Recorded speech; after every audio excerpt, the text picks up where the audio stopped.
আপনারা আগের ভিডিওতে দেখছেন আমি ঘুরতে আসছি সিরাজগঞ্জের শাহজাদপুরে। মূলত আমি আসছি আমার বন্ধুর বাসায়। ব্লগগুলো বড় হয়ে যাবে জন্য ভিডিওগুলো আলাদা আলাদা পার্টে করছি। বন্ধুর বাড়িতে যেতে যেতে আমাদের একদম দুপুর 2:30-3টা বেজে গেছিল। গিয়ে ড্রেস চেঞ্জ করে চলে আসলাম গোসল করতে। দেখি বাড়ির সাথে একটা নদী ছিল, যদিও বা আমি সাঁতার পারি না, তারপরে সাহস করে আসছি গোসল করার জন্য। নদী বলতে এখানে পানি উঠছে, যার কারণে এটাও নদীর মতো হয়ে গেছে। তো আমরা এখানে গোসল করতেছিলাম। আমি যে কত বছর পর আর কি নদীতে গোসল করলাম আমার নিজেরই মনে নাই। ছোটবেলা যখন নানুর বাসায় যেতাম, ওইখানে পুকুর ছিল, ওই পুকুরে প্রচুর পরিমাণে গোসল করতাম।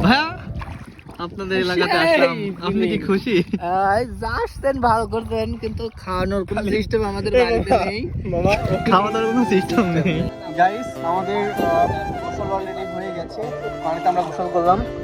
তো আমরা এখন উঠে পড়বো। আমি যেহেতু সাঁতার পারি না আর কি, যার কারণে আমার জন্য হচ্ছে ওই যে দেখতে পাচ্ছেন বোট নিয়ে আসতেছে।